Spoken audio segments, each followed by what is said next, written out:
கொழும்பு தெஹிவளை பகுதியில் நேற்றிரவு ஒரு துப்பாக்கிச்சூட்டு சம்பவம் ஒன்று நடைபெற இருந்தது. ஆனால் இறுதி நேரத்தில் அது தவிர்க்கப்பட்டிருக்கிறது. என்ன நடந்தது என்பது சம்பந்தமாக இந்த காணொளியில் விரிவாக பார்க்க இருக்கின்றோம். பிள்ளையான் எனப்படுகின்ற சிவனேசதுரை சந்திரகாந்தன் மற்றும் இராணுவ புலனாய்வு பிரிவினுடைய முன்னாள் பணிப்பாளர் சுரேஷ் சாலே ஆகியோருக்கு எதிரான வழக்குகள் நேற்று நீதிமன்றங்களிலே இடம்பெற்றன. என்ன விதமான முடிவுகள் எடுக்கப்பட்டுள்ளன என்பது சம்பந்தமாகவும் இந்த காணொளியில் பார்க்கலாம். இயற்கை அனர்த்தம் காரணமாக 8 பேர் இதுவரை பலியாகி இருக்கின்றார்கள். மேலும் பலர் பாதிக்கப்பட்டிருக்கிறார்கள். அவற்றினுடைய ஒரு பிந்திய தொகுப்பையும், அதே போல முன்னாள் அமைச்சர் ஜோன்ஸ்டன் பெர்னாண்டோ இருக்காரு தானே, அவர் மேலே எந்த விதமான குற்றச்சாட்டுகளும் இல்லை, அதெல்லாம் நிரூபிக்கப்படலை என்று சொல்லி கிட்டடியில் கொழும்பு உயர் நீதிமன்றம் அவரை விடுதலை செய்திருந்தது. இப்போ பார்த்தீங்கன்னு சொன்னால் அந்த விடுதலைக்கு எதிரான தீர்ப்பை கொழும்பு மேன்முறையீட்டு நீதிமன்றம் வழங்கியிருக்கிறது. எனவே அது குறித்தும் இந்த காணொளியில் பார்க்கலாம். இந்த செய்திகளுடன் மேலும் பல முக்கியமான செய்திகளும் தகவல்களும் இன்றைய காணொளியில் காத்திருக்கின்றன. அத்துடன் கருத்தோவிய பகுதியில் விரைவில் சிறை செல்ல இருப்போர் சங்கம் என்றொரு சங்கம் இருக்காம். அந்த சங்கத்து ஆக்களை பற்றின ஒரு கருத்தோவியம் இருக்கிறது. எனவே அதனையும் இந்த காணொளியில் பார்க்க போகின்றோம். தமிழடியான் சொந்தங்கள் அனைவருக்கும் வணக்கம். ஆகஸ்ட் மாதம் 5ஆம் தேதி 2026ஆம் ஆண்டு புதன்கிழமை. வாருங்கள் காணொளிக்குள் போகலாம். தெஹிவளை பகுதியில் நேற்றிரவு ஒரு துப்பாக்கிச்சூட்டு சம்பவம் ஒன்று நடக்க இருந்தது. ஆனால் இறுதி நொடியில் அந்த துவக்கு வேலை செய்யாத காரணத்தால் ஒரு வர்த்தகர் உயிர் பிழைத்திருக்கின்றார். அதாவது கொழும்பு தெஹிவளை கடவத்த வீதி இருக்குதானே, அதில் பார்த்தீங்கன்னு சொன்னால் ஒரு கிரவுண்ட் ஒன்று இருக்குது, விளையாட்டு மைதானம் ஒன்று, தகவத்த கிரவுண்ட் என்று சொல்லி. அதுக்கு பக்கத்தில் ஒரு பேக்கரி ஒன்று இருக்கா. அந்த பேக்கரியினுடைய ஓனர் பேர் தானே, அவரை சுடுறதுக்காக ஒருத்தர் வந்துக்கார் மோட்டார் சைக்கிளை கொண்டு நிப்பாட்டி போட்டு ஓனருக்கு முன்னால் போயிட்டு துவக்கெடுத்து நீட்டிக்கார். துவக்கு வேலை செய்யலை. அப்போ அவர் பார்த்தாருன்னா ஒருத்தவங்க துவக்க நீட்டி கொண்டு செய்து கொண்டிருக்காருன்னு சொல்லி டப்பண்டு துவக்க எட்டி பறித்து ஆளை மடக்கி பிடிச்சா ஆள் உருவி கொண்டு தப்பி ஓடிட்டார். துவக்க பறிச்சாச்சு. அதுக்கு பிறகு அந்த துவக்க வேலை செய்யலை. பேசிக்காக இவர் துவக்க பறிச்சு எடுத்துட்டார். அவர் தப்பி ஓடிட்டார். இந்த இழுவறையில் அந்த பேக்கரியினுடைய உரிமையாளருக்கு சிறிதளவு காயம் ஏற்பட்டதாக சொல்லப்படுகிறது. துவக்கு வேலை செய்திருந்தால் நேற்றிரவு பெரிய ஒரு சம்பவம் ஒன்று நடந்திருக்கும். போலீசார் விசாரணைகளை ஆரம்பித்திருக்கின்றார்கள். எனவே தப்பியோடிய நபரை முதலில் கைது செய்கின்ற நடவடிக்கையில் போலீசார் இறங்கியுள்ளார்கள். நாட்டில் இடம்பெறுகின்ற இயற்கை அனர்த்தம் காரணமாக இதுவரை 8 பேர் பலியாகி இருக்கின்றார்கள். அதாவது நேற்று வரைக்கும் பார்த்தீங்கன்னு சொன்னால் 5 பேர் தான் பலியாகி இருந்தார்கள். பிறகு இப்பொழுது அந்த எண்ணிக்கை 8ஆக அதிகரித்திருக்கிறது. அதே போல 56 பிரதேச செயலகங்கள், அதாவது 9 மாவட்டங்களைச் சேர்ந்த 56 பிரதேச செயலகத்தில் இருக்கின்ற மக்கள் பாதிக்கப்பட்டிருப்பதாக பிந்தி கிடைத்த புள்ளி விவரத்தில் சொல்லப்பட்டிருக்கிறது. அதில் இன்னும் சில விவரங்கள் இருக்கு. என்னென்னு சொன்னால் மொத்தமாக 3014 குடும்பங்களைச் சேர்ந்த 11,832 பேர் பாதிக்கப்பட்டிருக்கிறார்கள். மொத்தமாக 290 வீடுகள் பகுதியளவில் சேதமடைந்திருப்பதாக சொல்லப்படுகிறது. ஒரு வீடு மட்டும் முழுமையாக சேதமடைந்திருப்பதாக நேற்று மாலை வெளியிடப்பட்ட அறிக்கையில் சொல்லப்பட்டிருக்கிறது. இனி புதுப்பிக்கப்பட்ட அறிக்கையும் மேலதிக விவரங்களும் இன்று வெளியாகும் என்று சொல்லி எதிர்பார்க்கப்படுகிறது. வவுனியாவில் ஒரு பிரபலமான பேருந்து உரிமையாளர் ஒருவர் கைது செய்யப்பட்டிருக்கின்றார். ஒரு தனியார் பேருந்து நிறுவனம் ஒன்றை இயக்கக்கூடிய வவுனியா மாவட்டத்தில் மிகவும் பிரபலமாக இருக்கக்கூடிய ஒரு நபர் கைது செய்யப்பட்டிருக்கின்றார். அவருடைய பேர் வேண்டாம், ஆனால் ஏன் கைது செய்யப்பட்டார் என்று சொல்கிறேன். அதாவது போன மாதம் ஜூலை மாதம் 31ஆம் தேதி வவுனியா புளியங்குளம் பகுதியில் ஒரு விபத்து ஒன்று நடந்தது.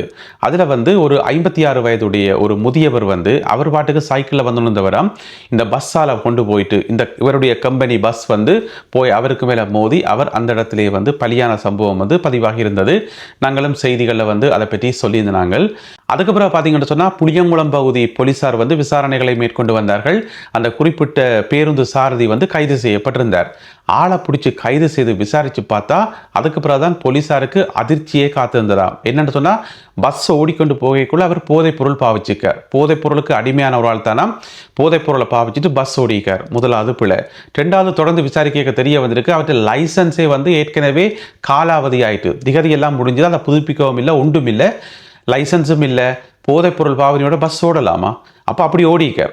அப்போ அவர் அப்படி ஓடுறாருன்னு சொன்னால் அவருக்கு ஒரு ஆள் வேலை கொடுத்துக்காரு பாருங்க. அவருக்கு சம்பளமும் கொடுத்து அவரை ஸ்டாஃபாக வச்சுக்கிறது மேலான பிள்ளை.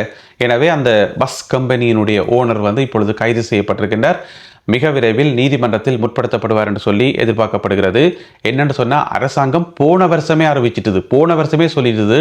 எங்களுக்கு ஞாபகம் இருக்குத்தானே, மலையக பகுதிகளில் வந்து அடுத்தடுத்து பேருந்துகள் எல்லாம் கவிழ்ந்து நிறைய பேர் உயிரிழந்த சம்பவங்கள் எல்லாம் அடுத்தடுத்து நடந்தது கொஞ்ச கால பகுதியில்.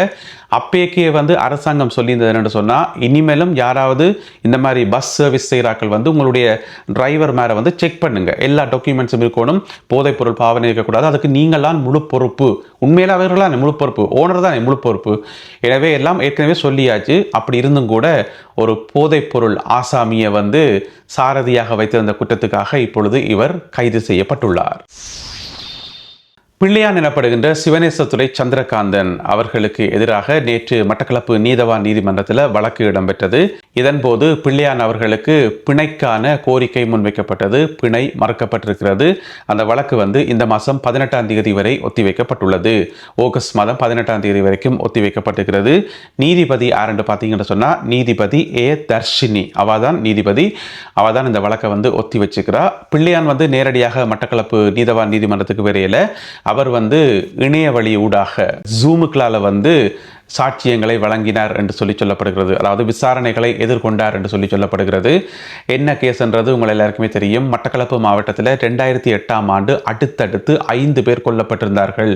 அதாவது ஒரே மாதிரியான துப்பாக்கி T56 வகை துப்பாக்கியால் பல்வேறு இடங்களில் வந்து 5 பேர் கொல்லப்பட்டிருந்தார்கள். அந்த குற்றத்தில் வந்து பிள்ளையான் வந்து 3வது குற்றவாளியாக குற்றஞ்சாட்டப்பட்டவராக இருக்கிறார். முதல் 2 பேரும் வந்து ஏற்கனவே கைது செய்யப்பட்டு உள்ளுக்கலான் இருக்கினோம். அவையெல்லாம் நேரடியாக நடத்தினார்கள். பிள்ளையான் வந்து அதுக்கு வசதி ஏற்படுத்தி கொடுத்தார், கட்டளைகளை வழங்கினார் என்று சொல்லி 3வது குற்றவாளியாக அவர் பெயரிடப்பட்டிருக்கின்றார். அந்த வழக்கு தான் நேற்று மட்டக்களப்பு நீதவான் நீதிமன்றத்தில் இடம்பெற்றது. இராணுவ புலனாய்வு பிரிவினுடைய முன்னாள் பணிப்பாளர் மேஜர் ஜெனரல் சுரேஷ் சாலே அவருக்கு ஆதரவாகவும் எதிராகவும் போடப்பட்ட இடையீட்டு மனுக்கள், அதாவது 2 பக்க மனுக்களும் வந்து போடப்பட்டது. அது எல்லாத்தையும் வந்து முழுமையாக விசாரிக்கிறதுக்கு தீர்மானிக்கப்பட்டிருப்பதாக சொல்லப்படுகிறது. நேற்று அது சம்பந்தமான வழக்கு வந்து மேன்முறையீட்டு நீதிமன்றத்தில் வந்தது. அப்போ மேன்முறையீட்டு நீதிமன்றத்தில் வந்து இப்போ 2 விதமான வழக்கும் இருக்குதானே. என்னென்னு சொன்னால், இப்போ சுரேஷ் சாலை வந்து தானாக ஒரு மனு ஒன்று போட்டு வச்சுக்கார். என்ன மனு போட்டு வச்சுக்கார்? தன்னை வந்து விட சொல்லி, தனக்கு மீசா கூட்டு தாக்குதலுக்கும் ஒரு சம்பந்தம் இல்லை, என்னை வந்து சும்மா தேவையெல்லாம் பிடிச்சி வச்சுக்கிறீங்க, என்ன விடுங்க வெளியில் என்று சொல்லி அவர் ஒரு மனு போட்டது. அதையே விசாரிக்கிறதா வேணாமான்னு சொல்லி நீதிபதிகள் வந்து ஒத்தி வச்சு கொண்டே இருக்கிறார்கள். அது ஒரு பக்கம் போய்கொண்டு இருக்குது. அது பிரதான மனு. அதுக்கு வந்து இப்போ இந்த இடையில வந்து இடையீட்டு மனுக்கள் என்று சொல்லி வேறு வேறு தரப்பால் வந்து போடப்பட்ட மனுக்கள், அதாவது சுரேஷ் சாலை அவர்களை வந்து விடுவிக்கத்தான் வேணும் என்று சொல்லி ஆதரவாக சில மனுக்களும், இல்லை விடுவிச்சு போடாதீங்க சொல்லி எதிராகவும் சில மனுக்கள் வந்து போடப்பட்டது. அதுல உங்கள் எல்லாருக்குமே தெரியும், பேராயர் மல்கம் ரஞ்சித் உட்பட பலர் வந்து அந்த வழக்குகளை போட்டிருந்தார்கள். நேற்று வந்து மேன்முறையீட்டு நீதிமன்ற நீதிபதிகளினுடைய தலைவர் இருப்பாரான தலைமை நீதிபதி ரோஹந்த அபயசூரிய, நீதவான் ரோஹந்த அபயசூரிய, அவர் வந்து சொல்லியிருக்கார், இல்லை எல்லா வழக்குகளையும் நாங்கள் விசாரிப்போம், ஆதரவாக போட்டதையும் விசாரிப்போம், எதிராக போட்டதையும் விசாரிப்போம், நீதிமன்றத்தில் வழக்கு போறது வந்து விசாரிக்கத்தானே, எனவே நாங்கள் விசாரிப்போம் என்று சொல்லியிருக்கார். நாளை வரை அந்த வழக்குகள் ஒத்திவைக்கப்பட்டுள்ளன. எனவே நாளை முதல் கட்டமாக எல்லா வழக்குகளும் வந்து விசாரிக்கப்படும் என்று சொல்லி, விசாரிக்கத்தான் வேணும் ஏஞ்சலுங்க பார்ப்போம். அப்பதான் சுரேஷ் சாலையினுடைய அந்த மனுவத்துக்கு ஒரு ஓரமாக போட்டுட்டு பேசாமல் இருக்கலாம். இருங்க முதல்ல இடையீட்டு மனுக்களை வந்து ஒரு முடிவு காணுவோம், அதுக்கு பிறகு மெயின் மனுவை வந்து பிறகு பார்ப்போம் என்று சொல்லலாம் தானே. அப்போ வந்து என்ன நடக்கும், அந்த தேதி வந்து தொடர்ந்து ஒத்தி வைக்கப்பட்டு கொண்டே இருக்கும். அப்போ சுரேஷ் சாலையும் வந்து உள்ளுக்குள்ளேயே பேசாமல் இருப்பார். சொல்லப்போனால் அதுதான் அவருக்கு பாதுகாப்பும் கூட. ஓம் தானே. முன்னாள் அமைச்சர் ஜோன்ஸ்டன் பெர்னாண்டோ அவரும் அவரோட சேர்ந்து இன்னும் ஒரு 4 பேரும், மொத்தம் 5 பேருக்கு எதிராக நீதிமன்றத்தில் வந்து கனகாலமாக வழக்குகள் நடந்து அவர்கள் கைது செய்யப்பட்டு உள்ளுக்க தடுத்து வைக்கப்பட்டிருந்து இந்த மாதிரி கொஞ்சம் காலமாக ஈடுபட்டு கொண்டு இருந்தது. அப்புறம் பார்த்தீங்கன்னு சொன்னால் கொழும்பு மேல் நீதிமன்றம் சொல்லி விட்டுது, சிச்சி இவையில் ஒரு பிள்ளையும் செய்யலை, அதுக்கு ஆதாரங்களும் இல்லை, ஆக்களை விடுவிக்கிறோம் என்று சொல்லி விடுவிச்சாச்சு. அதுதான் அதிர்ச்சியாக இருந்தது. அது எப்படி முன்னாள் அமைச்சர் வந்து லஞ்ச ஊழலில் சிக்காமரால் இருப்பாரா? இது நடக்கிற கதையாது. அதுவும் ஜோன்ஸ்டன் பெர்னாண்டோ. அப்போ என்னண்டு நீதிமன்றம் இந்த தீர்ப்பை வழங்கினு சொல்லி எல்லாருக்கும் ஒரு டவுட் இருந்தது. சரி ஓகே, நீதிமன்றம் சொன்ன தீர்ப்புக்கு நீ என்ன செய்கிற நீ போட்டு பேசாமல் இருந்தது. அப்புறம் பார்த்தீங்கன்னு சொன்னால் அந்த வழக்கு போட்டாக்கள் வந்து சும்மா இருக்கையில் அப்பீல் கோர்ட்டில், அதாவது மேன்முறையீட்டு நீதிமன்றத்தில் போயிட்டு திரும்ப வழக்கு போட்டு என்னென்னு சொன்னால், உயர் நீதிமன்றம் கொடுத்த இந்த தீர்ப்பு வந்து சரியான தீர்ப்பு இல்லை, நீங்கள் திரும்ப விசாரிங்கன்னு சொல்லி இப்போ பார்த்தீங்கன்னு சொன்னால் 5 நீதிபதிகள் அடங்கின ஒரு குழு, என்னென்னு சொன்னால் அப்பீல் கோர்ட்டில் விசாரிக்கிறேன்னு சொன்னால் எல்லாம் சேர்ந்து தானே விசாரிக்கணும். 5 நீதிபதிகள், அதில் 2 பேர் வந்து தமிழாக்கள். நான் பேர் விவரங்களை சொல்கிறேன். அந்த 5 நீதிபதிகளும் சேர்ந்து முடிவெடுத்திருக்கின்றார்கள். உயர் நீதிமன்றத்தினுடைய தீர்ப்பை வந்து ரத்து செய்கிறேன்னு சொல்லி. அதனுடைய அர்த்தம் என்னென்னு சொன்னால், திரும்பவும் ஜோன்சன் பெர்னாண்டோ வந்து கைது செய்யப்படுவார், திரும்பவும் வழக்கு விசாரணைகள் நடக்கும், தேவைப்பட்டால் திரும்பவும் கூட்டிக் கொண்டே ஜெயிலுக்குள் அடைப்பார்கள். எல்லாமே வந்து திரும்ப பூச்சியத்திலேருந்து ஆரம்பிக்கப்பட போகுது. என்ன கேஸ்ன்னு கேட்டிங்கன்னு சொன்னால், அது உங்களுக்கு எல்லாருக்குமே தெரியும். அடிக்கடி செய்திகளை சொல்கிறாங்க. சத்தோச நிறுவனம் இருக்குது தானே, சத்தோச நிறுவனத்துக்கு சொந்தமான லொரிகள் மற்ற வாகனங்கள் எல்லாத்தையும் எடுத்து தன்னுடைய சொந்த தேவைக்கு பயன்படுத்தினவராம். ஏன்னு சொன்னால், முன்னாள் அமைச்சர் ஜோன்ஸ்டன் வந்து சொந்தமாக கம்பெனி ஒன்று வச்சுக்கார். அப்போ அதுக்கு வாகனங்களோட தானே வேணும். இந்த அரசாங்க வாகனம் சும்மா ஃப்ரீயாக தானே கட்டிப்பட்டு எடுத்து சத்தோச வாகனங்களை ஓடினாராம்னு சொல்லி இதுதான் கேஸ். எனவே வழக்கு விசாரணைகள் மீளவும் ஆரம்பிக்கப்பட உள்ளன. அடுத்ததாக இன்றைய கருத்தோவியம். 2 பேர் நிற்கணும், இங்கால ஒரு ஆள் அங்கால ஒரு ஆள். பார்த்தா அரசியல்வாதிகள் மாதிரியும் இருக்குது, மாஃபியாக்கள் மாதிரியும் இருக்குது. 2க்கும் என்ன வித்தியாசம் என்று கேட்டிங்கன்னு சொன்னால், அதுவும் சரிதான், ஒரு வித்தியாசமும் இல்லை. அரசியல்வாதிகள் என்றாலே மாஃபியாக்கள் தான் என்று சொல்லி எல்லாரையும் சொல்லையில் ஒரு சில நல்லாக்களும் இருக்கணும். அதே வேளையில் அரசியல்வாதிகளில் வந்து இந்த மாதிரியான மாஃபியா கும்பல்களும் இருக்கணும் தானே. இப்போ பார்த்தீங்கன்னு சொன்னால், இங்காலே ஒரு ஆள் அங்காலே ஒரு ஆள் 2 பேர் சேர்ந்து ஒரு பேனர் ஒன்றை பிடிச்சிருக்கணும். அந்த பேனரில் எழுதப்பட்டிருக்கிறது, சிறைச்சாலை வசதிகளை அதிகரிக்கவும். இந்த கோரிக்கையை வந்து முதலாக வச்சதை வந்து நாமல் ராஜபக்ச தான். இப்போ ஒரு 2-3 நாளைக்கு முதல் சொல்லியிருந்தவர், என்ன சிறைச்சாலையில் வந்து ஒழுங்காக வசதிகளும் இல்லையா, முட்டும் இல்லையா, எல்லாத்தையும் வந்து டெவலப் பண்ணுங்க வாப்பம் என்று சொல்லியிருந்தவர். என்னடா தேவைப்பட்டு அவரும் போக வேண்டியிருக்கும் தானே, அதுக்காகவா இருக்கும் சிலவில். இப்போ பார்த்தீங்கன்னு சொன்னால், இங்கே நிற்கிற ஒருத்தரும் வந்து தோளில் அந்த துண்டு போட்டுக்க, ராஜபக்ச குடும்பத்தினுடைய அந்த துண்டு ஒன்று போட்டிருக்கிறார். கீழே ஒரு வசனம் போட்டிருக்குது, சிறைச்சாலை வரவிருப்போரின் சங்கம். எதிர்காலத்தில் வந்து சிறைக்கு போக இருப்போருடைய சங்கம் என்று சொல்லி அதுக்கு சங்கம் வேற ஆரம்பிச்சிட்டோமா.